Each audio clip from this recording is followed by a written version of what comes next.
Aloha! You're listening to the Rolling Vets podcast by veterans for veterans and civilians alike. I'm Lucas Moss, your co-host, and I'm flanked by my Marine veteran peer, Chris Ellis. We would like to extend an invitation to you, the listener, to journey inside of our realm to discover what it means to be a rolling vet. And we are back. Yes, we're back. This is what, episode 15? 1-5? Something like that. Or 14? 1-5? Nah, it's definitely 15 because Michael was 14. Michael was 14, yeah. Yeah. But anyways, so good news, big news here. One, I just want to say happy birthday to my beautiful fiance, like by the time this episode released, probably on the 4th of July, that's her birthday. Doesn't get any more American than that. And then speaking of which, another big announcement. So we will be relocating to Alameda, California. Woo! We're going to Cali. Yeah, we got San Francisco basically as duty station. So I'll be being a dependent out there in the great state of California. Any other bases? Say again? Is that close to any other bases? That one, I'm not sure because the Coast Guard base is really, really small there. Yeah. I'm not sure if there's any other bases that are like around there. Maybe, I don't know. I hope not, because I'm kind of sick of living in like it's pretty nice. I'm not gonna lie. Sometimes especially when like living in the area I do now in Maryland. Yeah. A lot of fucking veterans like come to Maryland because a lot of people go to work in DC.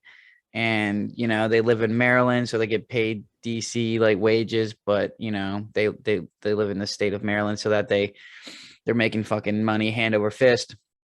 So I mean that's pretty fucking nice, but it's just like you're not really, and I'm not saying I need to be the only fucking veteran like around. Like it's the nice only fucking one in town, right? Yeah. This town's not big enough for two veterans. But it's a very like military influenced area. Like we have Annapolis, which is like the naval academies there and shit. And then Fort Meade is close by. So you really have so many. You have all the headquarters people from fucking DC. Then you have the Naval Academy, and you also have Fort Meade. And so it's just a heavy military area. I kind of want to break from that, dude. Even Hawaii, like living in Hawaii was really nice when we were stationed out there, but like there were like 5 fucking bases. Yeah, there's 5 bases. Everywhere you went, there's military. Yeah, on the island. So I was like, come on. But so yeah, that's the plan right now. We're gonna be moving out here pretty soon in the next couple months, whenever she finally graduates school in August. But yeah, be moving out to fucking Cali. Do I want to live in a draconian, fucking state? You can't bring any fucking guns with you. Well, what are you gonna do with all your guns? No comment. I'm not putting anything on the record there. I'm not putting anything on the record at all. But I mean, I will say, what guns? You don't own any guns. Yeah, exactly. Right. Shit. I know it's my constitutional right, and I respect that as my constitutional right, but I don't own any currently. Which gets us into our topic for the day, the fucking big one. This is something that has been kind of years and years and years ago. Evan and I, a good friend of the show, good friend of us, we talked a little bit about this, and for some reason it's something that's always like stuck with me. And as I got out, the military, and can kind of look at the military from the outside in perspective again, but still with a little bit of an insider due to like personal experience, I start to really reevaluate and reappraise some of these concepts that, that make us who we are. And that the big one, especially given with the 4th of July, Happy Birthday, America, is patriotism and the concept of patriotism. And, patriotism's like that's our bread and butter here in the United States. So Chris, like what would you say, like what would be like your definition of like what patriotism like means to you? Oh, I mean, just the love of your country, appreciation of what you have and what America offers. I mean, I'm I wake up every morning and I'm fucking proud to be a goddamn red-blooded American, right? Fucking 100% grade A beef, all right? Grade A beef. But when it comes down to it, like America, like does more than any other country for more countries. You know, they take in Yeah. the most immigrants than any other country. It's very, very giving, giving country, and I'm proud to be an American. And patriotism to me is like love for your country, devotion to your country, and that's what another one of our questions will lead us into later of why we joined in the first place. Your patriotism in that. So what Yeah. about you? What do you think? Yeah. I mean, I 100% agree with you in that regard. Is like patriotism to me, I think the definition is kind of like slightly changed over the years, especially like being in the military. I felt like patriotism meant something different to me than what it does now.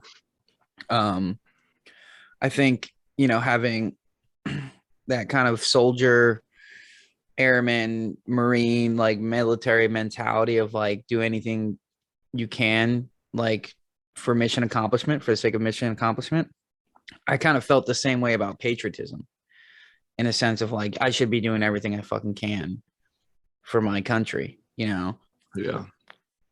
And I'm a firm believer, just like how when we were with the Rock Marines, the Korean Marines, like all those guys, I just remember one of them specifically lived in Nevada. He lived in Nevada, United States, had Oh, the American Rock Marine that had a had fucking American perfect citizenship. English. Yeah, had American citizenship. He was going to school. He was going to college in Nevada, and we met him in Korea, and it's because he also had like a citizenship in South Korea as well as a South Korean citizenship. So he was required to serve at least 2 years in the Korean military. Obviously given Yep. their circumstances.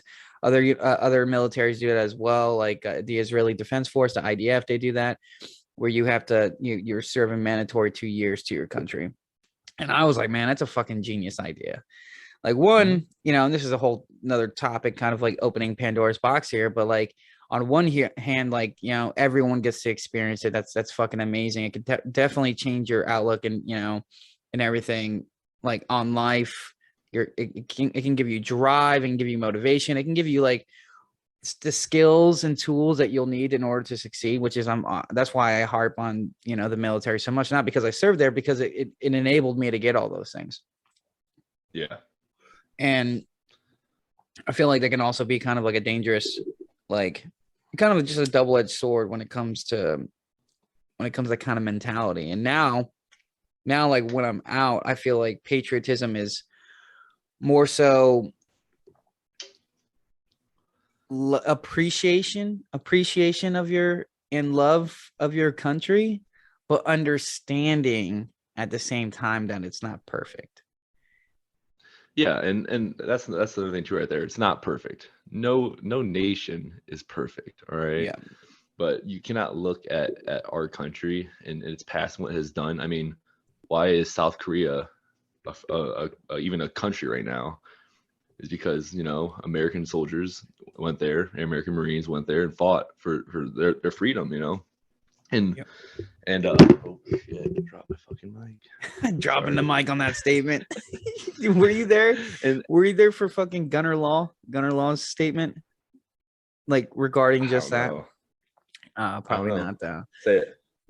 Yeah, it's just a very short story. Is whenever we we were going against India Company was playing as like the opposing force, so the bad guys in a war game scenario against the rest of the battalion, Top and four.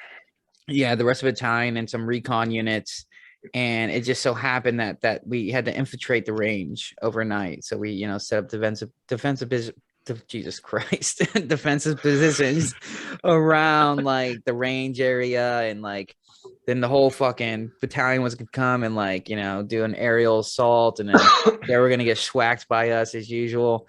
But it turned out, dude, I was like, I just fucking laid down just to get like maybe 2 hours of sleep before I had to be up again. Hashtag radio operator problems.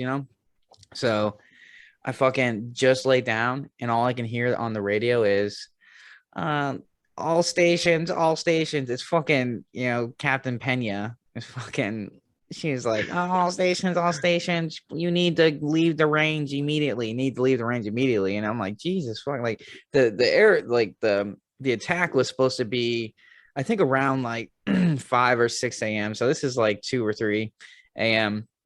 And so I'm like, what the fuck is she talking about? So I get up, and then I'm sitting there with Gunny Baker, and they're like, yeah, you guys need to get everyone's fucking, like, everyone off the range right now. And I'm like, fuck. You know why? Because we had set up a check-in system to conserve batteries in our radios. So we, turn your radio on around midnight, check in, turn it off, turn it on around 2 a.m., check in, turn it off. And so the fucking check-in was it's like 5 minutes before this call. So now we had to drive around this range in a fucking van and in the utility task vehicles like the dune buggies, and just fucking be like, yo, like, everyone, hey, India Company, like, wherever you're at, like, get the fuck down. Yeah, basically, and get the fuck off the range. So finally everyone gets off the range, right? Everyone's fucking pissed. Obviously the Marines are pissed. The fucking the Australian infantry were there too. They were pissed because they were involved in it. And it turned out that they had triple booked the range for that day. The South Korean colonel or whoever had triple booked the range and kicked us off. And gunner law, and gunners are like Marine Corps, like unicorns in the Marine Corps. They basically, their job is to essentially plan all the training and stuff for infantry units. So he gets up there, and this man's a fucking salt dog. I'm talking like 30 something fucking years in the Marine Corps. And he's like, yo, I fucking went to bat for y'all. I hope you guys know that. He's like, I walked into that fucking office and I made that fucking South Korean officer fucking cry. And I was like, everyone's sitting there like, what? He's like, I made him fucking cry. He's like, I told him, you go to that Korean War Memorial in Seoul. You look halfway down Oh, that I was list. there for this. Yeah, and then he goes, you'll see Sergeant Law. He's like, my kin died for your country. Just fucking went on this fucking rant, dude. Rant. But like what the point that you were trying to make, not to drag this on any longer, but is like, you have people who look at that and be like, that's patriotism, like there wouldn't be, like, you could be proud of that. There wouldn't be some of these countries around the world if it were not for the United States, but then you also have people that's kind of like gunner law that are like, they feel almost like those countries owe them something because of that. Yeah. Like, how do you feel about that? Well, I mean, I feel like, not that they owe something, but like it shouldn't be looked upon as like it should be looked upon as like a good thing. Like how do we get the Statue of Liberty? It was a gift from France, Yeah. like shit like that, But I mean, I don't think that we should be able to march into some fucking officer's office and be like, we fucking died for you, give me this goddamn range, and then be like, all right. But like stuff like that, like, is forgotten. How many people actually know about like the Korean War? Yeah. Like, I mean, it sounds stupid to say, but I guarantee people out there that wouldn't understand what war. Yeah, I mean, it's called the Forgotten War for a reason. Yeah. So as America, like we like, so we had a negative past. People always want to focus on like just what is bad. Yeah. And they don't understand all the good and everything that this country has won and fought for, and troops want to die for. And like, that's why I see patriotism. Like, my thing that happened different for me was looking at the American flag when I got out, before I even went to the military. When I was seeing the American flag, I seen it, and I seen it's always just a fucking flag, 50 stars, stripes, colonies and shit, 50 states. Yeah. But now looking at it, it's like more of like a sense of pride. Like, I went and served my fucking country, and it makes me like appreciate everything and appreciate what I went through and experiences, the brotherhood that I made with my friends and shit. Yes. And yeah, man, it means a lot more. Like, it's symbol. It's called symbolism. Symbol interaction theory is when you give something meaning. When you look and your meaning can change too. My meaning definitely changes. Like, with the flag, I was always very passionate about, being an American and very proud to be an American. Growing up, my father served in the military as well. So like I always, as a son, a lot of sons look up to their fathers as like Yep, my dad was in the superheroes, Navy. exactly. Yeah. So you like look how like, oh my God, like, and I just remember, going to ball games and stuff and them being like, hey, um, if you served in your country or whatever you're constantly or you're currently serving, like please stand up and be recognized, Yep. and everyone gives you a big fucking round of applause. My dad like wouldn't want to stand up. He's from a different era in like Vietnam, where those guys, Yeah. their sense of patriotism was serving their fucking country, man. Like that's like I'm gonna serve my country and go to a place I've never even fucking heard of until now to fight these people that I don't understand and they don't understand me. And I'm gonna come home to people that didn't want me to go there, and they're gonna punish me for doing that. Yeah. They're gonna punish me even though a lot of us didn't have a fucking choice and they were drafted. So I think we have like this, a lot of people are kind of still capsulated in this like 1940s, 1950s, like the government, and I think people and just the American people can do no wrong kind of sense, Hmm. But then you kind of see that shift in the late 1960s, 1970s, revolving the Vietnam conflict, where you have where like public support is a huge thing because of the news media, and that Yeah. kind of It's how distorts. information, as information travels faster, Yes. the, the opinions on war and everything what's happening travels faster, and it gets more support behind it, and it causes things like how the Vietnam War, people came back, got spit on, got called baby killers. Yeah, but think about it though. So that kind of distorts everyone's sense of patriotism, because if you think about it, you have the people who served and went to Vietnam. They felt like they're serving their country, right? Yeah. And you also have the protesters, a group of people who feel like they're serving their country as well by trying Yeah. to like protest this war. So you have two sides that feel like they're right, and we Yeah. see that, and Yeah. obviously this is a huge thing in America in general, with the two-party system. But it's like for the most part with the societal, like with actual people and the masses, like they both have their different definitions of patriotism.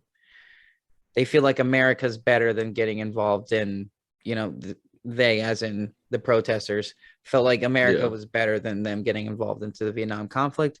And then you had people who felt like the best way to serve their country was to answer the call, and go to Vietnam. So how do you feel like? Do you feel like that's kind of similar? Obviously, not as heightened climate, but do you feel like that's as similar to what we see today, especially with the Iraq, Afghanistan? Because that's our era. We're a little bit Yeah. after it, but like we grew up with that being on the news constantly. Like Well, being in a 20-year conflict is, that's majority of our lives. yeah, and definitely. And like I think along with the climate change and that was like, Mothers of America, you know, Yeah. like And Mothers of explain America. explain to people who don't know what Mothers in America, like what is that? Can you explain? You probably explain it better than I can. I give like just the basic definition. It was basically, yeah. I mean, I just know like the general premises is an is organization that is was created to like by moms of by service moms, members. like yeah, of like Gold Star families and stuff Yep. So, to as really try to keep the like the military in check in a way. yeah. So when you look at that and you see like now information spreads faster. So now like if somebody goes to war and dies, like their whole hometown knows about it. It's on the news. It's getting passed around. The whole state knows about it, and it's looked at such a bad thing, like negative, like why are we here? Like why are we there? Like why is my son losing his life over some piece of land in the Middle East? Yeah. And it's definitely, I can see the patriotic look, the stance on that, because like you don't want to see your own go die, Yeah. and you don't want to lose friends and family. But then you look at from the other side of the aisle now, where people go over there and they're thinking that they're making a change. Like there's women over there that can't go to school now. Yeah. You know, after Afghanistan, I took back over. So like it hurts me a little bit when you see stuff like people protesting for like all these rights, stuff like that, but they don't give a fuck about anybody else's rights. Yeah. And I can see understanding you want in your own country to, to be the best it is, and that's for sure. But I mean, I can't really say like if it's a good thing or bad thing, because I can see it from both point of views. But I would like to think that throughout the whole that it was good being there. That it was good fighting for people's rights. And after obviously after 9/11, attacking Twin Towers and stuff. And then obviously, if you want to get into all conspiracy theories about like the what was it, war, nuclear bombs of mass destruction, whatever Yeah, the fuck they had, weapons weapons of of mass mass destruction. destruction. Yeah, Yeah, yeah, WMDs with that's Iraq though, but yeah, Iraq is yeah, a yeah. whole But nother it fucking led to beast. yeah, Yeah, yeah. Iraq is a huge mess. I don't think a lot of people understand like how big of a mess like Iraq like was.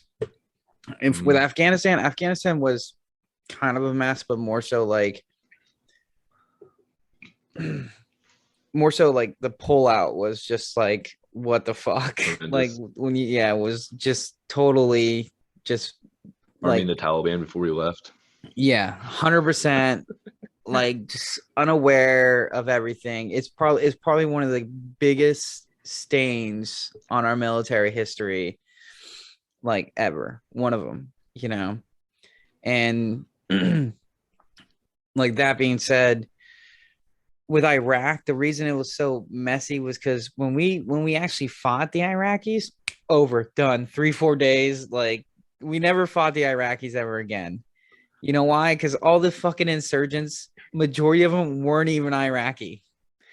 They were from all these other countries answering like the jihad, and that it's which is it's just fucking crazy that that's what they were doing for so many years over there, and just no matter what they could like no matter what we tried to do, it just nothing could work, Yeah, because you're talking about a culture that's literally been set in their ways for thousands of years, man, like thousands of years.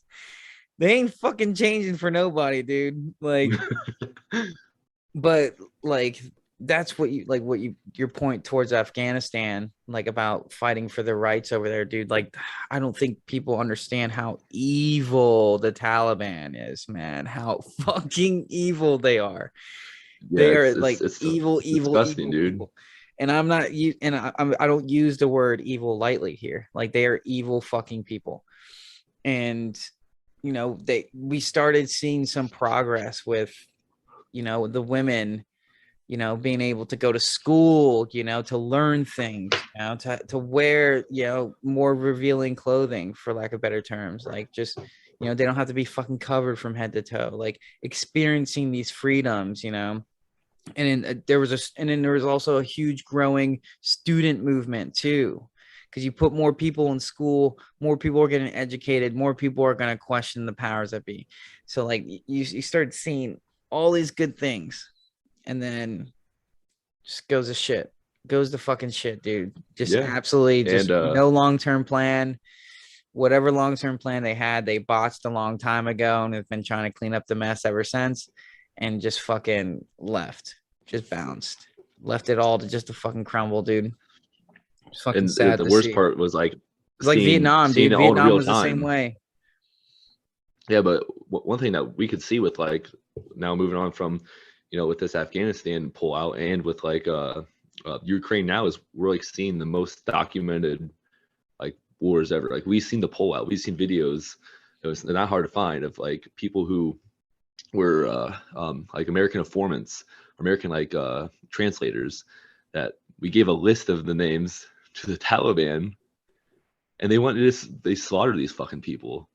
Yeah, yeah, For what fucking reason, what yeah, fucking reason? yeah, yeah. And you bring up a great point because in the media, like, in reference back to Vietnam too, like one of the biggest things that changed American public opinion on the war was Walter Cronkite, who was there. I mean, you got to think on the television, there was literally only like three fucking channels. Like there's only three channels Yeah, on your yeah, TV. And one of them, a news channel was Walter Cronkite. He was considered the most trusted man in America. He goes to Vietnam, you know, checks out what's going on there, comes back, gives his honest opinion that he feels like the war's in a complete stalemate and nobody's winning. And everyone was just like, whoa, because everyone's just, being pumped full of all this shit that's like, oh, we're winning, we're kicking ass, Yeah. we're killing all these motherfuckers. Like, it was a body count war. It was literally a body count war. And so, like, having the most trusted man in America tell you, like, through your TV, like, we're not doing shit, like, public opinion, all time low of the war, Yeah. and it changed the course of Vietnam, dude. And and then you start seeing it. Think about all the conflicts since then. Think about every military involvement that we've had with something since then. It's never been a good thing. It's never been good, like, on the media. Nope. It's never been righteous. I mean, maybe early 2000s, like when we first, invaded Iraq and Afghanistan, it was a little very patriotic, because that's the most, and to bring this back to patriotism, like the most patriotic day in America, I think, is 9/12/2001, the day Yeah. after 9/11, dude. I can't, I remember 9/11 as a kid. I'm sure you remember 9/11 as a kid. Like Yeah. like what was nine like I hate to bring up 9/11 on a podcast when we're smoking weed, dude, but to be totally honest with you, but like, what do you remember that day? Yeah. So I don't remember 9/12, but I remember 9/11. The only Yeah. reason I remember it was I'm pretty sure I was sent home early. I don't remember if I was or not. I remember getting off the school bus and my mom being like right fucking there at the driveway waiting for me. And we lived like out in the country, like a pretty long driveway to like walk up, And I was like, what the fuck? And she was like freaking the fuck out. And my dad owned his own business at the time. And he was like in Cincinnati. That's where we lived at the time. He was like in Cincinnati doing whatever the fuck he was doing. And we go downstairs in the living room, and I remember mom like on the phone. We had like a phone attached to the wall, and she's like talking to fucking her family and shit. And there's fucking TV on, and I'm like, I don't fucking know. Like, I don't watch fucking cartoons, And then I knew something was happening when my dad got home, because fucking dad being a fucking redneck he goes in and gets fucking he's like, oh, I need to go buy some more fucking ammo now. So we don't know Yeah. what could be happening fucking next. So I remember that, like, freaking the fuck out. My mom crying and shit, obviously, and my dad hooking at his guns and shit. But that's what I remember. What was your recollection of that? I was at a daycare center, and we were like, it was nap time. We were right about to go to sleep, and the woman, it was a family owned one, so everyone that worked there they were related to each other. So the Mhm. mother, who worked at the front desk, like, ran into the room, and she's like, hey, you got to turn on the TV, like, right now. You have to turn on the TV right now. And we're all in there, all these kids, dude, like Yeah. 4 or 5 year olds. Turns on the TV, and I just see the towers, like, just smoking. Smoking. Yeah. And I'm like, what the fuck is going on? Like, and she just starts bursting into tears, like, just fucking, she's bursting into tears. Her daughter's bursting into tears, and like the kids are just so confused, and they just, Yeah. and she's like, should we turn it off? And she's like, no, they need to see this. That's what Damn. she said. And I'm just sitting there, and like, next thing you know, like, I'm just sitting there just watching, just literally staring at this image, because it's like they weren't showing anything else. So you're just staring at these two towers, just literally, like, on fire, like, people jumping because they can't escape the smoke or the fire. Like, they were going to Yeah. just take their chances, and I remember also, like, the fucking, like, the videos that came out afterwards, where you hear just like of like their bodies hitting the fucking pavement and shit. Ooh. And it's fucking, it's a gnarly thing to see at that age. And it's such an impressionable age, Yeah. like, if you didn't want to play with army men before that, you were probably playing with army men after that. Like, Oh, let me ask you a question real quick on that. Do you yeah. think if 9/11 and our climate going on right now, if 9/11 happened right now, do you think our country would be more patriotic or do you think it would divide more? More patriotic, 100%. So do you think that people are forgetting? Are forgetting, Yeah, like about, forgetting. well, that feeling that fucking they got on November fucking 12th or September 12th, No, that patriotic feeling. Now, I what don't. about the same patriotic feeling about like when we went to war, like after like Pearl Harbor, after like a tragic event and America responds? It's like what you said of most patriotic day ever. Yeah, dude. America blossoms. It comes together. So Yes, do you think we just forgotten what it's like to be a united country? I think so. And it's crazy because it's only, if you think about it, only 21 years removed. Yeah, It's only 2 decades, just over 2 decades removed. Like we were alive then. We can literally say yeah, that we were alive then. But I think because if you throw in like the advancement of like just technology and media technology, everyone kind of has like such a short-term memory. It's always the next thing. What's the next thing? What's the next thing? What's the yeah, next thing? So I think that's why it took so long or that's why it went as fast, like out of our memories of like what that felt like. I mean, I think we saw a little bit about it in, what was that, 2013, when Osama bin Laden was killed. was killed. Yeah, Yeah, that was a huge thing. We felt it there again. But it's always, if it's something like we're dealing with, like it's kind of like being in a family, like I could beat the shit out of my brother could beat the shit out of me, and we could fight over whatever we want to fight about. But the moment someone else comes and fucking hits my brother, we're fucking them up, it's fucking like on. it's on. Like I think that's what really has to come to, like I can't, dude, I'm like driving around like Maryland and I see so many Ukrainian flags, dude, so many. Yeah, And it's like, who, you didn't give a fuck about the Ukraine before that. But it's the fact that like they have a common enemy like Russia, like fuck Russia kind of thing. yeah, Like that's what it unites people, it's that yeah, external force. definitely. Now, let's get into this nationalism part then. Yeah, okay, that's a good one, that's a Let's great let's one. let's hear what you got to say about that. So I'm going to ask you a question. And so one of the greatest presidents, this is just a generalized opinion for everybody, especially the textbooks, JFK, John F. Kennedy. He once said, ask not what your country can do for you, ask what you can do for your country, right? One of the most fucking patriotic, like, Yeah, you know, statements of all time. statements of all time, one of his most famous speeches of all time. How is saying that different than Hitler saying that or Saddam Hussein saying that? Think about it in a context of like, think about what he's saying here. Ask not what your country can do for you. So don't fucking ask what we can do for you. Ask what you can do for your country. I So think how I think it, how right how's there what that you said. different? How's that different from anyone else saying that statement? Like I how think do we get it's the patriotic like context that? of the statement. You know, Yeah. I think that's a big driving factor because we all can look at the life that each of those men have lived and determine how they're using that statement.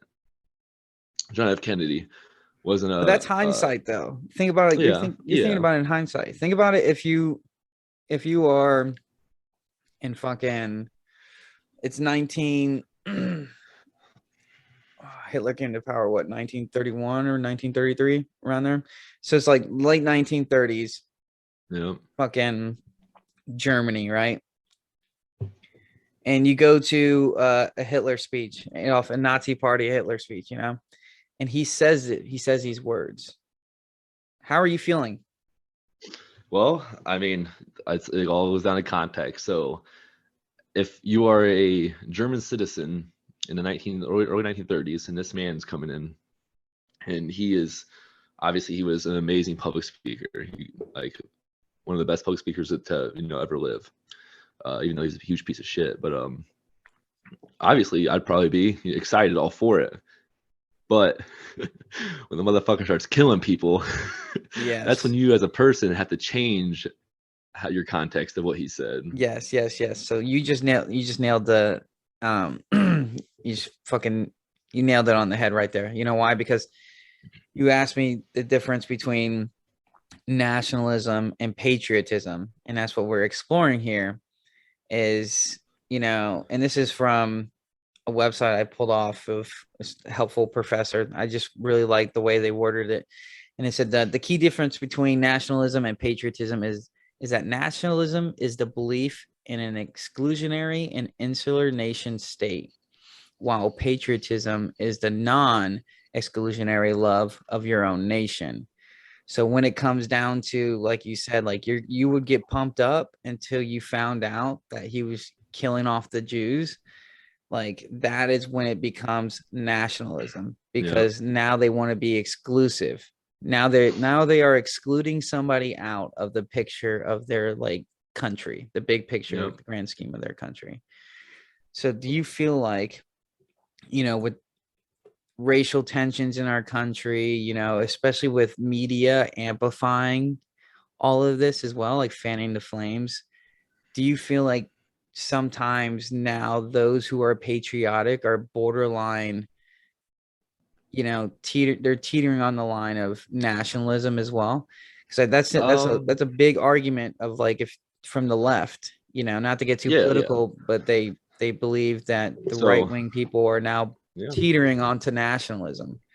So yep. I can see that point of view, and I believe that nationalism is a thing, but I don't think it exists prominently in our country. Not whatsoever.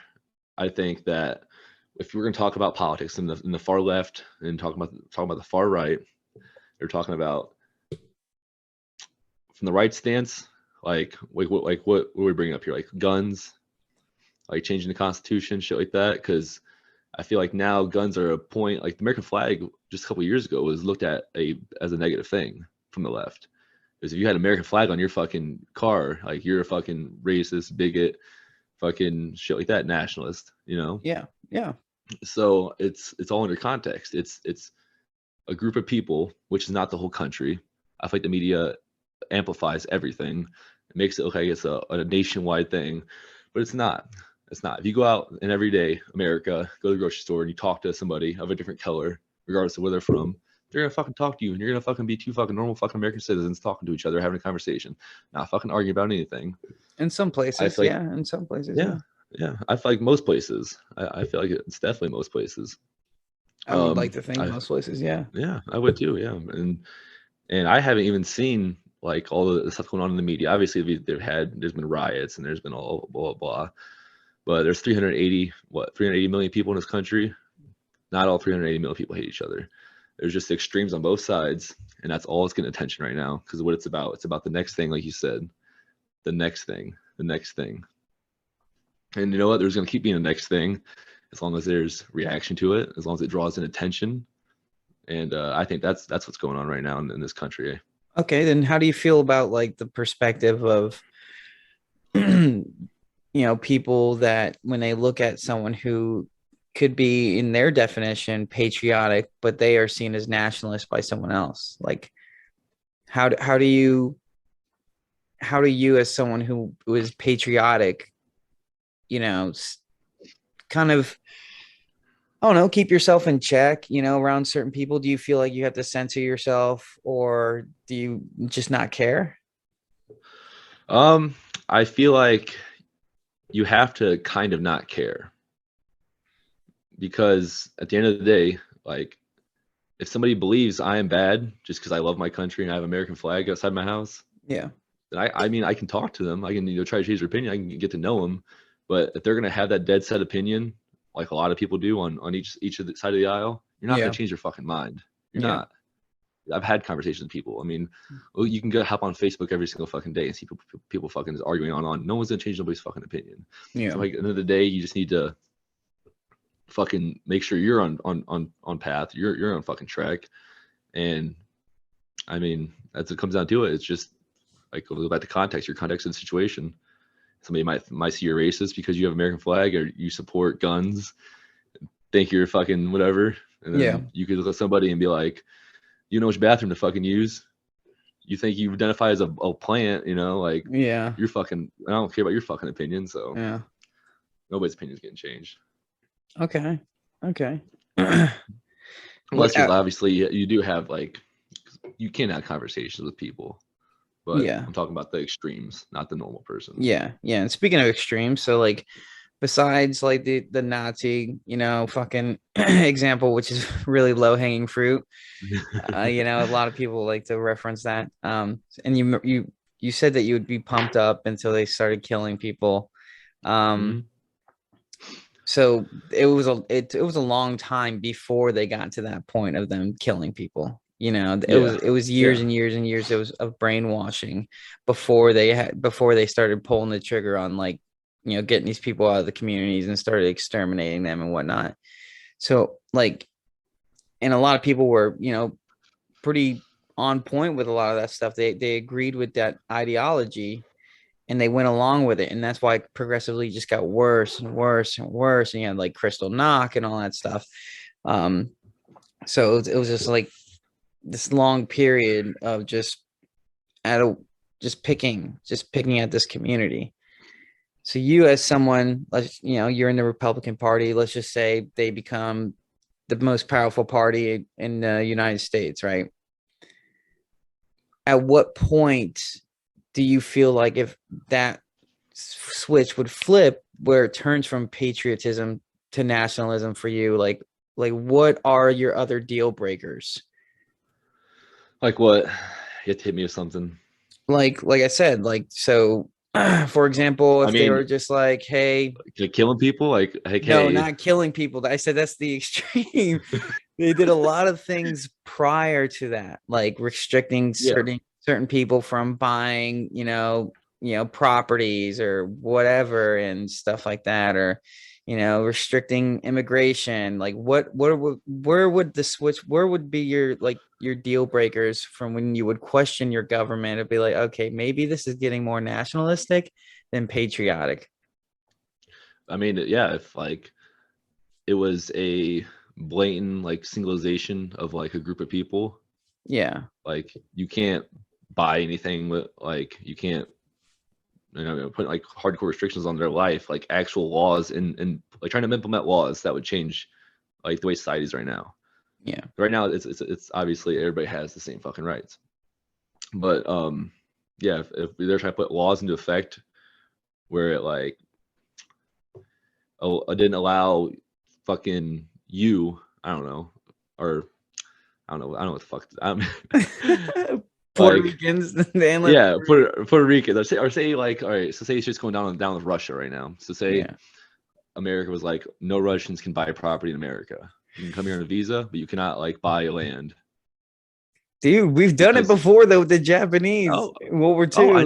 know I know. Fuck yeah, I know, and that's looked at as like a huge negative thing in America's history, is it not? Yeah, but you also That's looked have at to like one of the most yes, horrible but that things. yeah, but to go back to our point earlier, to tie back to Yeah, that World War II, that 1940s, 1950s, like patriotism, that's considered like the golden age of yeah. patriotism right there. But what? But Yet that was going on. That was going on. And but did with all all it that going wasn't it like on, a very like hidden thing though that they were trying to hide from the public? well, not really when you're literally removing people from the Oh community and yeah, oh shit. yeah, Like it was not that hush hush. It's just I mean, I guess maybe over time of like brainwashing yeah. kids in schools with like these versions of the textbook that don't even fucking talk about that kind of thing. Like maybe that's why a lot of people weren't exactly hip to it. But dude, like that's Well, yeah, if like you're saying like if I was back in those era and I seen that going on, like yeah, I would have a complete problem with it. Like if I yeah. seen that, I would 100% have a problem with it. So if that were to happen today, if today they're like, hey, anybody from Russia, you're going to a fucking internment camp, I'd be like, hey, that's not okay. Okay. Okay. All right. Do you feel like you would have the same views if you didn't serve in the military? uh, yeah, Yeah. probably because my upbringing. I mean, Hmm. just where I come from. I come from a conservative family, so obviously, I mean, not 9 times out of 10, but obviously, I guarantee if you look at the data, if a kid's parents are fucking conservative or Democratic or liberal, whatever it is, they'll more lean that stance. Yeah. Okay. I got a curveball for you. All right, what is it? Name your top three most patriotic movies.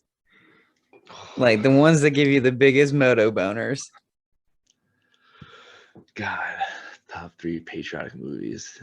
Where you watch and you're like, fuck yeah, God bless fucking America. Damn. What's that one with fucking Mel Gibson and he's back and he's fighting the British? Oh. The Patriot. The Patriot, bro. Oh, man. Dude, that's fucking all right. I love that. That movie is a good 'cause, like, fucking movie, dude. I it's a fucking good love fucking Mel movie, Gibson, dude. It's a dude. fucking solid fucking movie. Yeah. Definitely fucking the Patriot. Fuck, what else? You got Dude, something against the Brits or something? yeah, fuck the Brits, bro. Out of all the fucking enemies, you know, or just countries that America media has like villainized, you're choosing the British on this one. We have so many to choose from, you know. Damn, that's a hard one. I mean, the enemies that like all America's face, like fuck the Taliban, definitely the most. Yeah. But out of like conventional wars, like I don't know, fuck the British. I'll go Yeah. with Well, that. that was sort of Rocking that answer. unconventional, that one, but yeah. So all right, so yeah, the Patriot number one. What's number two? Let's hear your one real quick. You give me one, I'll give you one. My one? Ooh, shit. I gotta think for a second. Ah, man, probably. I would say Black Hawk Down, maybe. Damn it, Dude, that I can one's agree with so that. That's so solid. good, so good. That one I'm just like, only because it's like really, really cheesy, kind of when it comes to like the camaraderie and like, and it has like the bromance moments. But that's what I love most about it, to be honest with you, because I'm like, okay, it has dope, you know, dope action scenes, you know, and it's got its funny parts, but also like it really harps on like what it really like those experiences really come down to, and it's about like experiencing that with others, you know, Yeah. and protecting each other and doing anything like you possibly can to make sure that you bring those guys home and they feel the same way about bringing you home, you know. And that one gets me every time, man. I don't know. That one was like, fuck yeah, fucking let me go back, you know. I think there was one I had to look up the name of it. I fucking forgot the name of it. I'm a fucking idiot now. But Lone Survivor, dude. I love Lone that Survivor. movie because of the Yeah. fucking like gunfight, dude. And it shows like how hard motherfuckers are, dude. It Yeah. makes me just like be like, oh, I'll fucking re-enlist right now, dude. Swear to God. Yeah, dude. That one fucking gets me, man. Cause like the ending. The ending's fucking sad, dude. Oh, bro. Dude, like I can't, and because they're playing, you know, David Bowie song, but it's like a cover of like Heroes. And so like Yeah. the song's actually like the David Bowie, like the original is like kind of like faster paced. And then dude slows it down. I'm just like, fuck. Like I'm just like tears just like coming down, man. Oh man, that one's a rough one, but a great one. So that's your number two. Yeah. Yeah. My number two would probably be um, so many. Can I choose like a series, like a mini series, like Band of Brothers? You gonna say Band of Brothers? Yeah. Yeah, I would do Band of Brothers Band as of Brothers. number two. Yeah. Slash Band of Brothers slash Saving Private Ryan. I'm grouping Solid. that. Yeah. Grouping that as number two. They're tied for number two. Yeah, I'm a big World War II guy. Like I fucking love World War II movies and Yeah, definitely. shit like that. I mean, it's that's nothing. Like I said, there goes the patriotic thing. Like it doesn't get more American than like literally fighting evil, you know. Like, But they also did that in the Afghanistan war. They were killing the evil Taliban. Yep.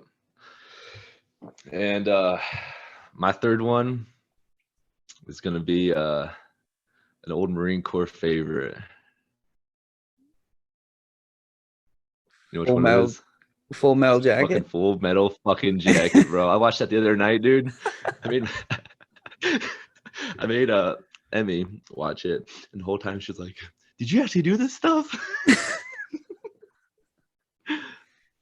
Oh That was man. great. What about you? What's your number three? Oh man, my number three. Shit. This one's so hard because there's so many of them that could be my number three. Like I love We Were Soldiers because that's Mel Gibson Yeah, again. Like that one is just a fucking beautiful movie. And that one, out of all, like, my dad's a Vietnam vet, and speaking to many like Vietnam veterans, they all tell me like that one's the most accurate. Like yeah, that out of all the fucking Vietnam movies, like that one's the most accurate. So I'll put that one. I'll put that one as number three. Yeah, We Were yeah. Soldiers. Yeah, that's a good That's one. solid. Yeah, that one makes me That's fucking funny you cry brought that too. up. I've been like listening to a lot of patriotic country lately too. Okay. Okay. Yeah, I like it. American. Fucking Toby Keith's the Yeah, Taliban song. the Taliban song. Yeah. That one gets me going, dude. That one gets the blood pumping. Shout out Toby Keith. Yeah, dude, that's That's great. fucking yeah, that's fucking good. Yeah, man. I just love this country, man. I'm not gonna lie. I really love this country. I love And what a lot of people don't know too, because military podcasts, Fourth of July coming up, is some people really don't know that the military is older than the country. yeah, yeah, Yeah, it's yeah, like I'll say like 1775 sometimes to people, and they'll be like yeah, 1776, and I was like, no, the Marine Corps birthday is in 1775, and they're like, yeah. you're older. I'm like, yeah, motherfuckers. Yeah, we were like outlaws, dude. The Cunt OG Tavern. rebels. Yeah. Yeah, that's right, man. I don't think we're the oldest. I think was the Navy the oldest branch? I don't fucking know, dude. I don't The know. Navy's birthday is like a couple weeks before, or months before ours, Uh, and yeah. then I think the Army's the oldest. Yeah, I don't know, man. I don't know about all that. I never really look into it. I don't feel like it's a big dick Who competition has the because I best just fucking feel like uniforms? All right, the history of the fucking Marine Corps is just studded, fucking dude. just Just fucking get you just rock solid, dude. yeah, bro. There's just so many cool things. There's so many cool things, What so many was cool stories. when you first joined? Like Yeah, I knew about the Marine Corps. I didn't know about everything about the Marine Corps. I didn't know about like the history. yeah, And I think one of the fucking like gives me the most boners fucking like stories is like the Battle of Bell Woods. Like dude. I I fucking wrote a love fucking that, paper dude. on it, dude. I wrote a You college did? paper on it. Yeah, Dude, that's like yeah, that's probably like one of the most, I don't know, famous like battles in Marine Corps history. I mean, yeah, we got a dude. fucking our named the Devil Dogs from that fucking battle. Yeah, yeah.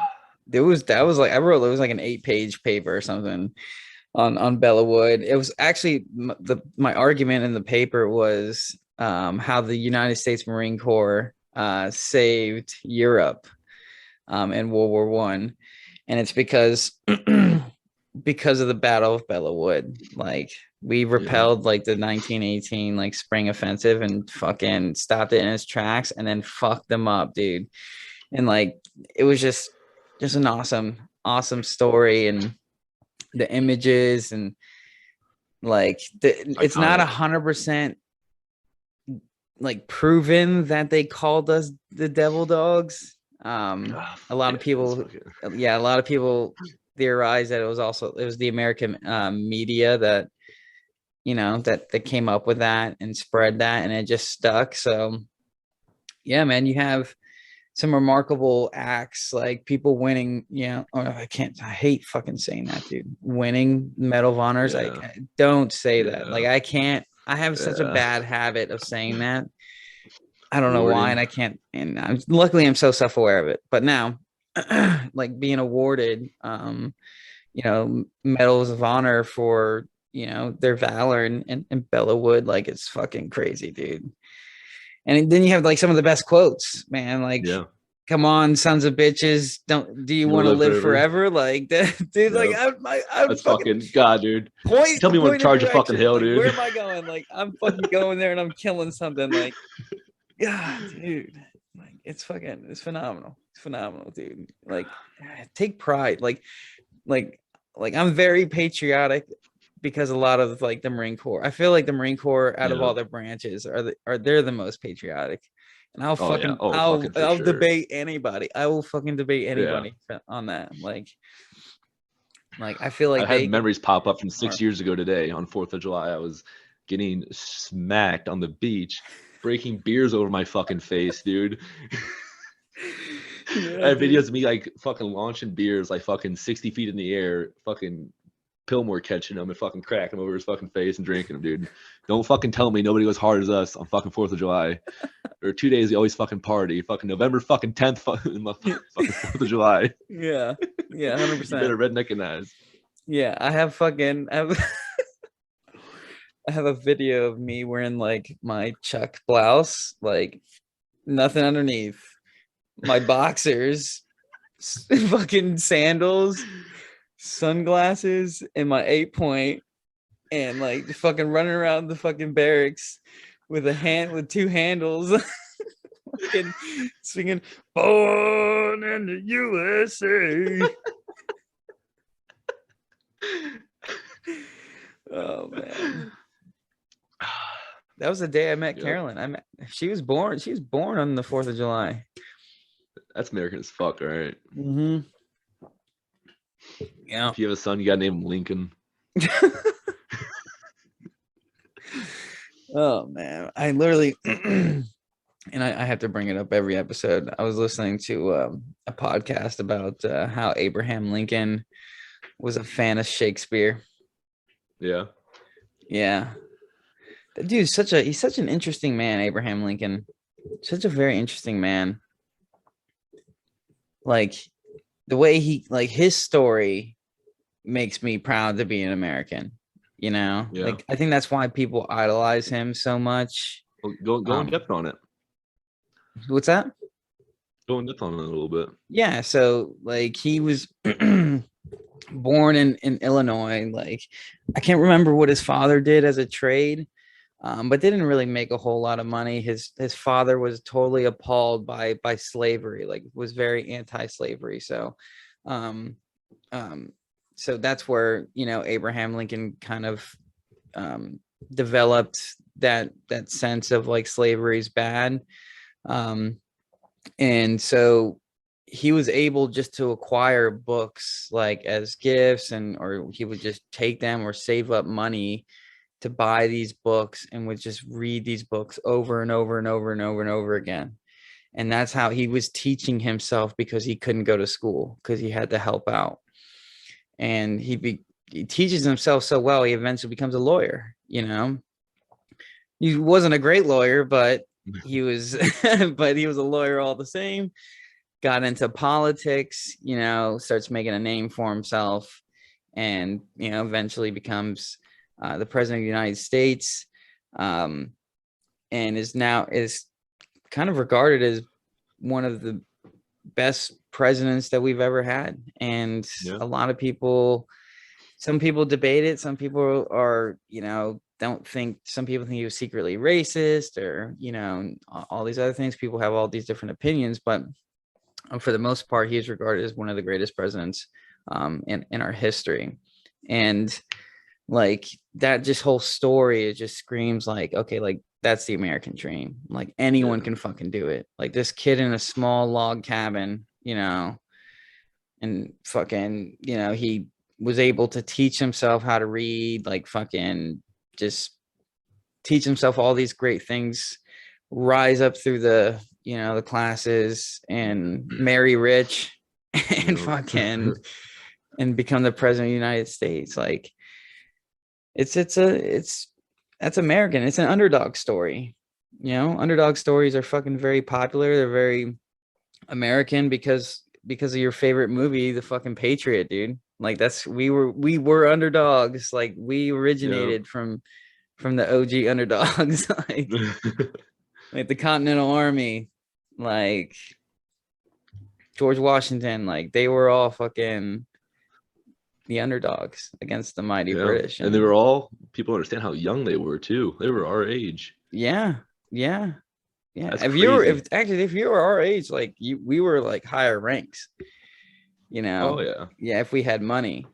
But dude, I mean, I love studying the fucking Revolutionary War, dude, so much. I love that. I Yeah. love that fucking book. I mean, those books, like just reading about it, like just the craziest stories, man, of like just how they pulled it off, dude. It was literally miracles. Like they had miracles happen. They took Yeah. advantage. They like George Washington, I think only won like 3 out of his 19 battles, but he won like the 3 that fucking really mattered.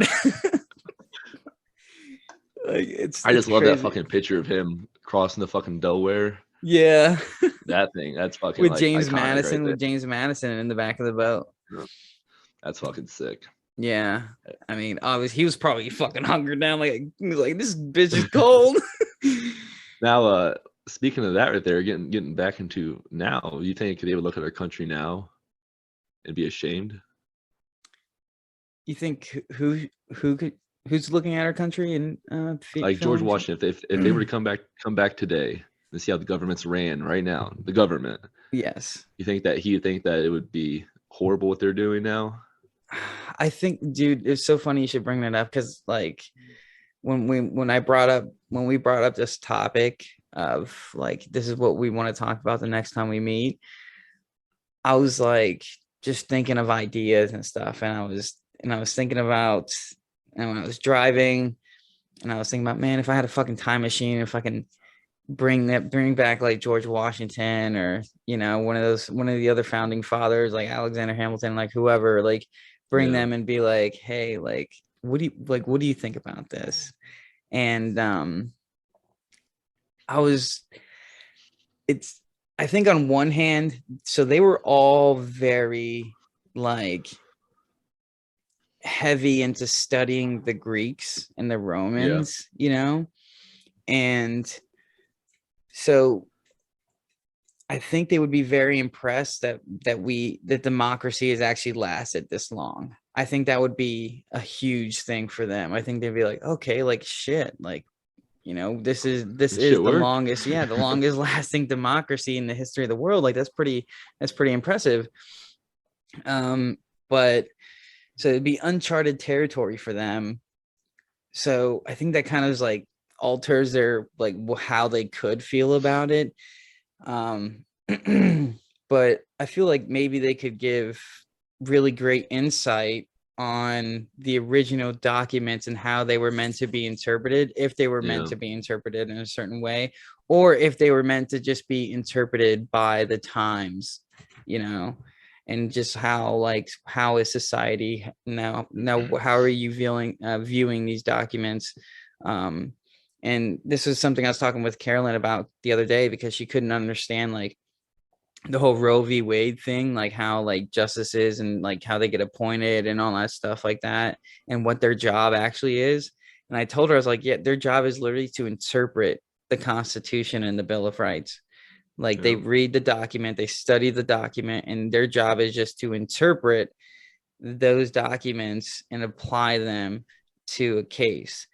And she was like, that sounds like the stupidest fucking job. And I was like, you know what? I'm like, you got a point. Like, it does sound like a stupid job that we literally appoint people to read a document that's been, written 200 fucking years ago. And to interpret for modern times and apply it to these real life scenarios Yeah. that affect many of people. Like, it's fucking crazy. And I think if they came back and seen how everything is operating now, it'd be, I think it would be a very, like, they'd be upset because I think politics got in the way of itself. Now with how funding works, if there's a politician and like say a president, not even talking about like in the past 20 years, and he's given money to appoint a new justice that falls with some other person's views Mm. from the laws they want changed. I feel like that's happening. I feel like politicians are staying in office through those ways, and it's on both sides of the aisle. I mean, there's been politicians in the government, like all right, well, one thing for Nancy Pelosi, she's not being the fucking government still. Yeah, yeah. And I feel like another Jesus. thing too is how is all these congressmen and congresswomen are getting paid hundreds of thousands of dollars a year to their only job is to you know like make sure American citizens keep their rights Yeah, in a sense. yeah, So like I think that position got away of what it actually meant a long time ago. And I yeah, feel like it's a power thing now. And I mean that's just human nature. Humans abuse power. No matter I mean we've seen it in the military, you see it at your fucking job. Somebody's fucking boss over you, they use power against you. And I feel like the George Washington and all our founders, they wanted our government to not be like that. They didn't want somebody to have power. That's why we made our three systems, so somebody can always be in check. yeah, And I think the position right now of being in government has nothing to do with rights, and I would say in some examples, but I feel like it's getting polluted now yeah, by individuals. It's not the entire government, but it's getting polluted, and I think that's what like I look negatively upon right now. I think that maybe I mean one thing that needs to fucking change maybe is the pay. That maybe some people are in it for just for the money. I yeah. mean the insider trading, like there's no way a congressman should be worth hundreds of millions of dollars. And your job Yeah, is to protect people's rights, and you're worth hundreds of millions of dollars. No, yeah, it's not you're protecting people's yeah. fucking That rights. doesn't sound like No, you're public using it for servant, your own like being a benefit. public Yeah, servant to me. Yeah, exactly. yeah, So like what needs to change to get back to that is what I think yeah, needs to happen. yeah. And I think you brought up a really good point, like at the beginning when you said, like how now you just have like big business and stuff. They're just paying people like to get what they want.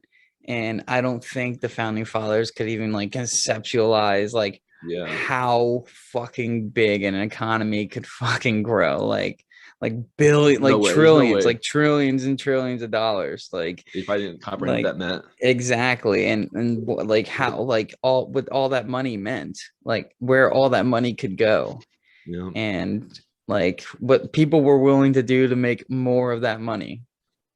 So like greed, like the Gordon Gecko, like greed is good. Like I wonder how they would have felt about that as well, like Yeah. how that's changed and stuff like that. So I mean, who knows what they would have like really thought. And it's really hard to tell because they were, like you said earlier, like context, like their context of like what's good for them. They were great for their times. Yeah.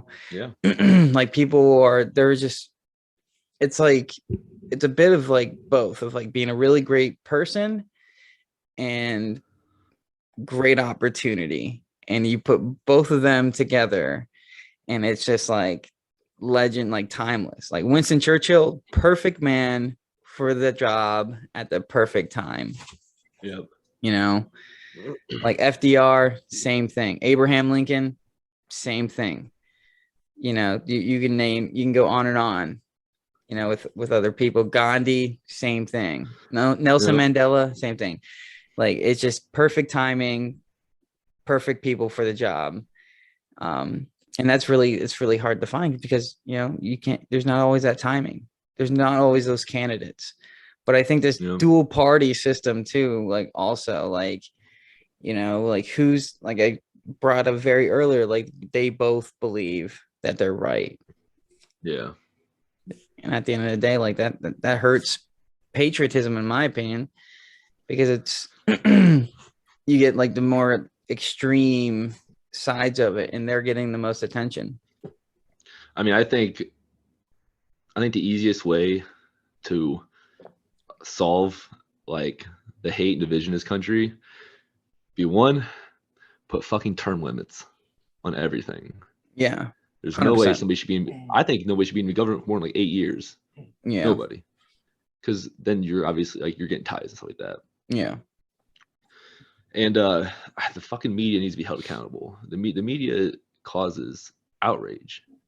I mean, there's been so many examples where they posted like what a fucking village getting bombed, and it was a training fucking exercise. They said American troops were fucking bombing fucking civilians. Like that shit right there. Like that should not be happening. Yeah. That's just causing hate. That's causing division. All with a bunch of other things.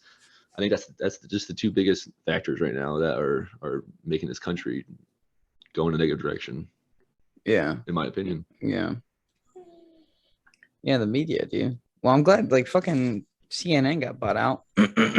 Yeah. Yeah. That's CNN huge. Plus really took off. Yeah. Huge. They lost like $300 million in that deal. Yeah. Yeah.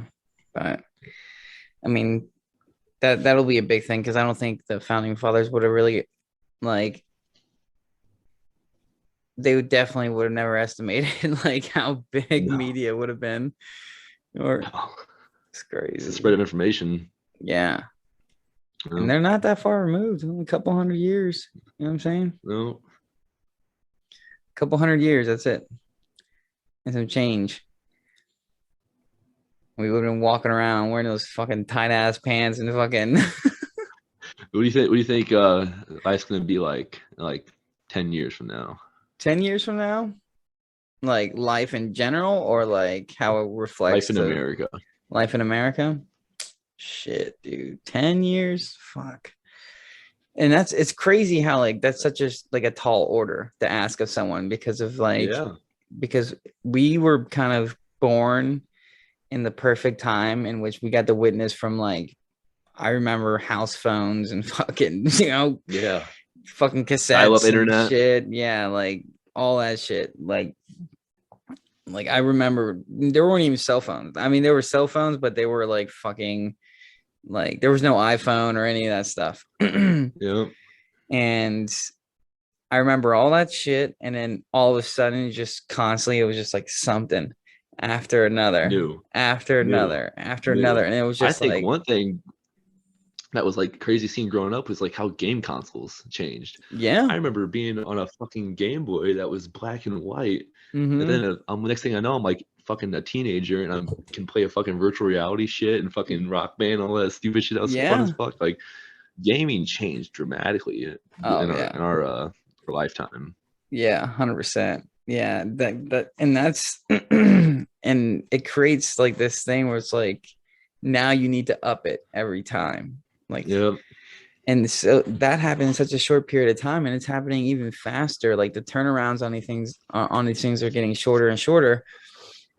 And it's like where would we be in like the next 10 years? Like what would it look like? And it's crazy to think about like that. I feel like that's ages. I feel like 10 years is in the grand scheme of things. Like I would be only 35 years old. That's not that old. Yeah. And that would be like, I feel like that's ages from now, just because of that. So, like thinking it in that sense. I'm looking at it sense from like a technology standpoint in a big way. So like, all right, think about this.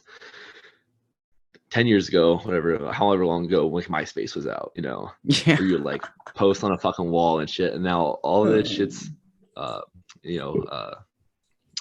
advancing and advancing and advancing.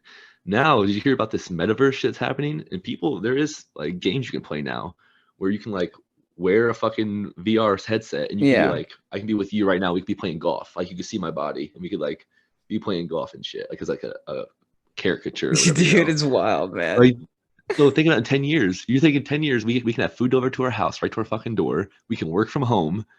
We can fucking social react now, because that's what humans need is social interaction. We can social interact from your house. The food that people are eating at these fast food restaurants constantly and shit is like manufactured paste. Look it up. Look up microplastics in your food. There you go. Go down that fucking rabbit hole. All right, dude. I think we're gonna be heading towards a fucking bad direction when it comes to like the average fucking person, bro. Average person is gonna be Damn. fucking miserable. I think it's just making life fucking worse. Oh, bro. Go to the fucking gym.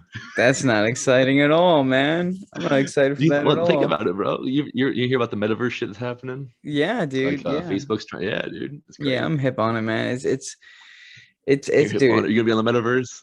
No, dude. Fuck that. Fuck that We'll noise. do a podcast, fucking I am in the anti metaverse. any of that shit, dude. Nope.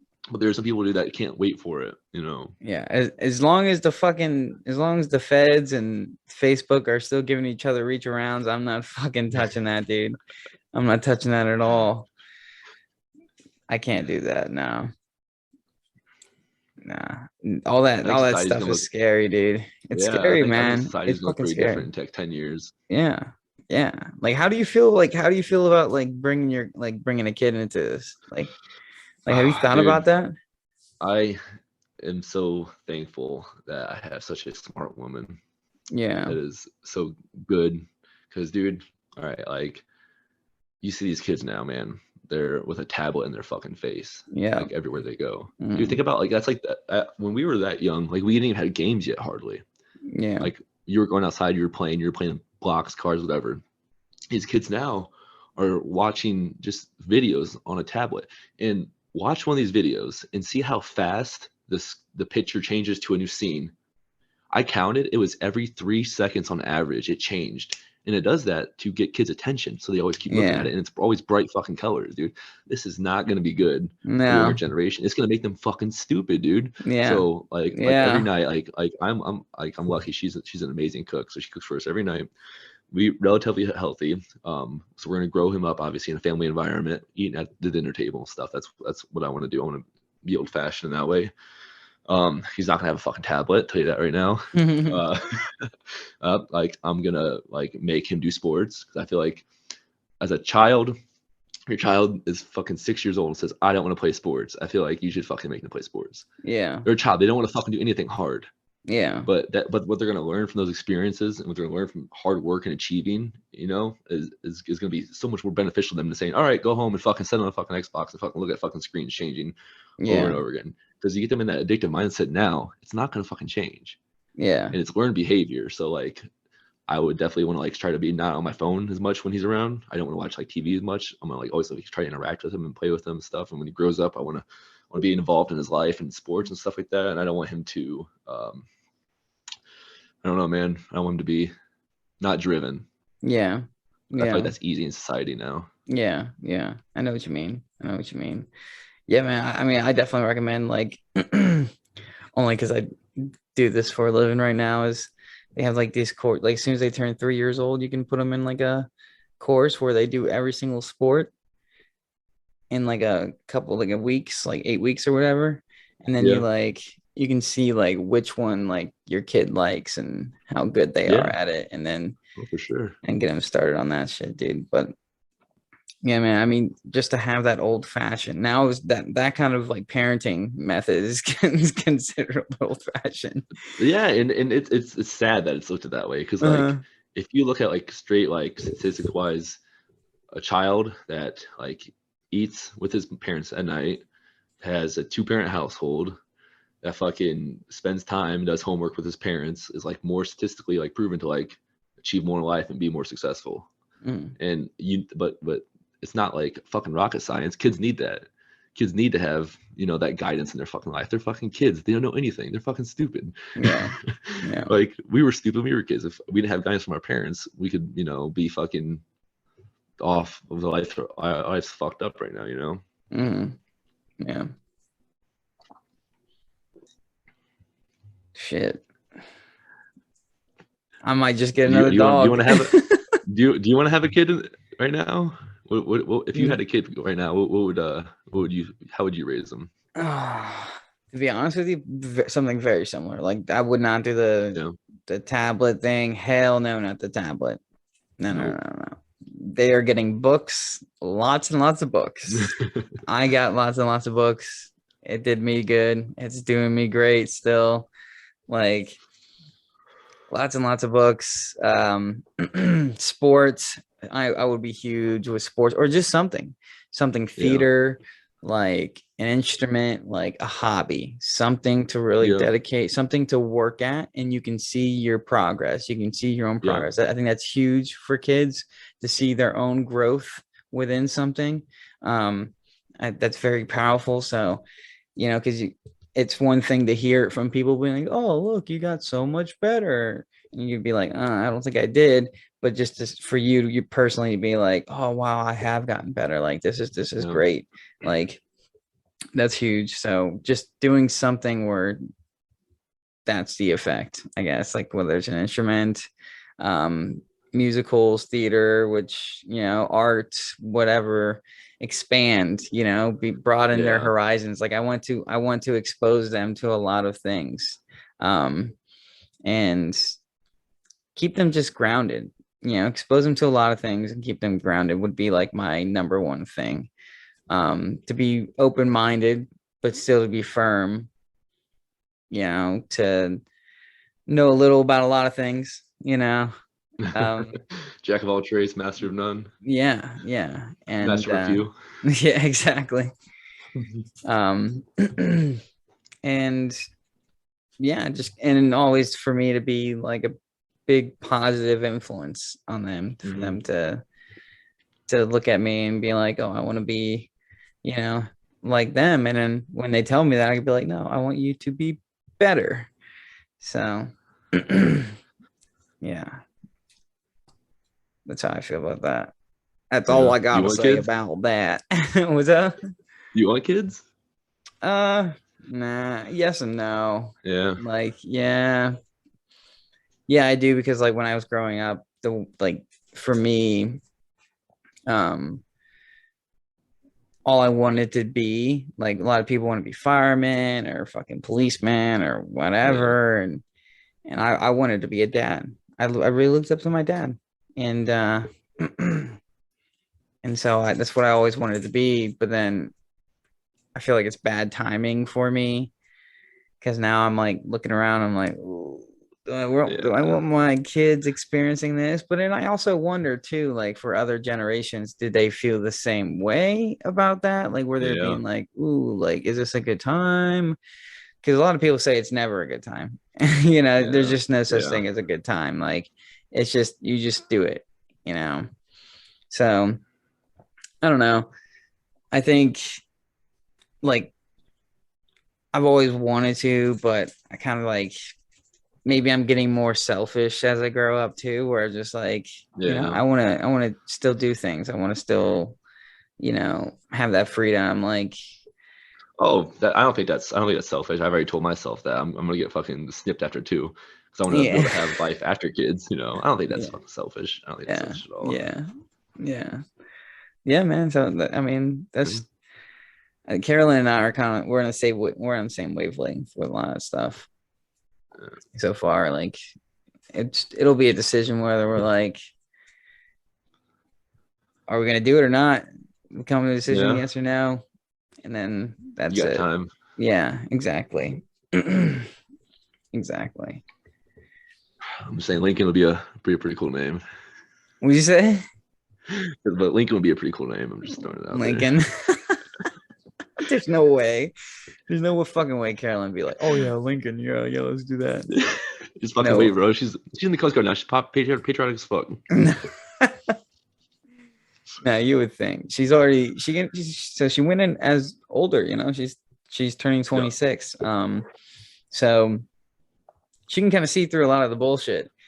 And I also prepare her a lot. Like I prep her a Oh lot to yeah. be like, hey, like I'm telling you, like, just tell me what it is, and I can tell you whether it's bullshit or not. And so she'll do that, and I'll be like, oh no, that's not bullshit. And I'll be, oh, that's bullshit. Like call them out on that bullshit.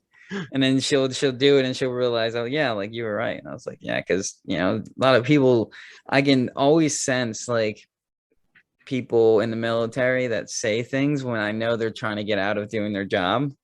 So like Yeah. they discourage you to do something in a statement. Like they kind of make it seem like they don't do that, even though it is their job.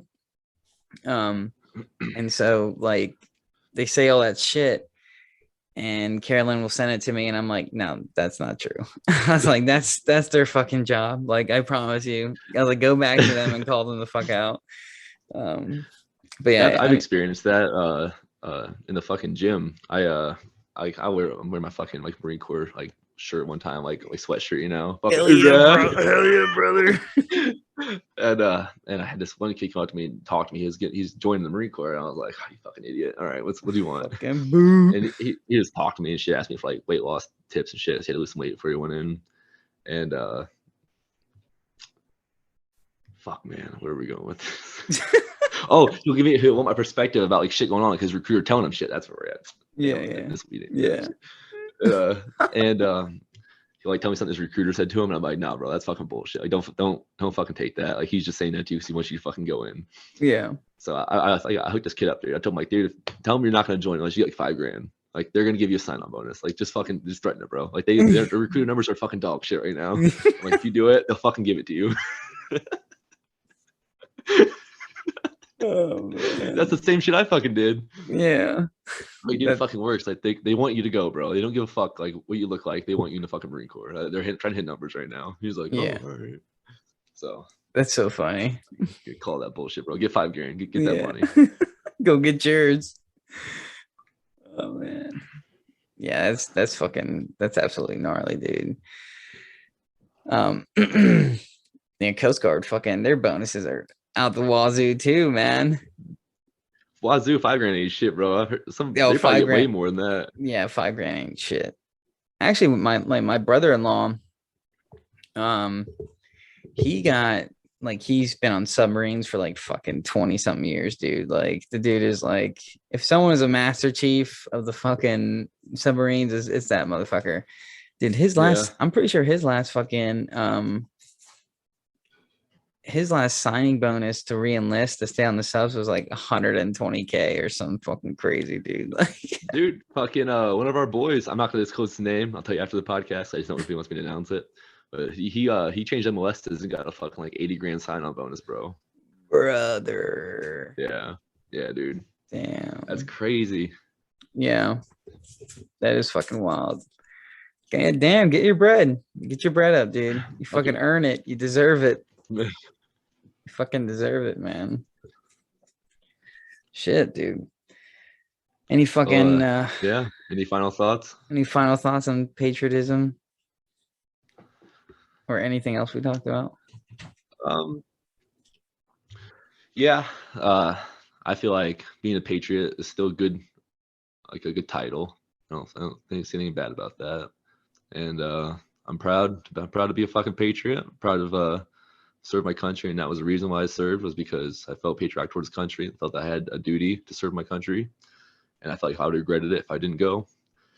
And another final thing I want to say is thanks to our listeners for fucking listening and sticking through us so far. We don't fucking have a lot of advertisement, so fucking tell your buddies to listen to our fucking thing. Yeah. And make sure to reach out to somebody you served with and see how they're doing. Tell them what's up. Tell them to listen to us. And if you have any questions, just go ahead and send an email to the Rolling Vets Podcast at gmail.com. Thanks.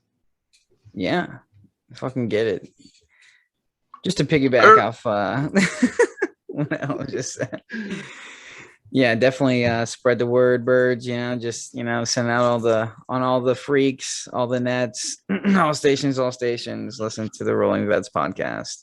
I guarantee you they'll fucking love it because you fucking love it. That's why you're listening. Thank you again for listening. You guys are awesome. Well, here we are. You stuck with us all the way to the end. We thank you for listening. We want our listeners to know that if your pack becomes too heavy, don't drop it. The Veterans Crisis Hotline can be reached at 1-800-273-8255. If you'd like to enjoy more content, don't forget to subscribe. Semper Fi, and keep rolling on. Yeah.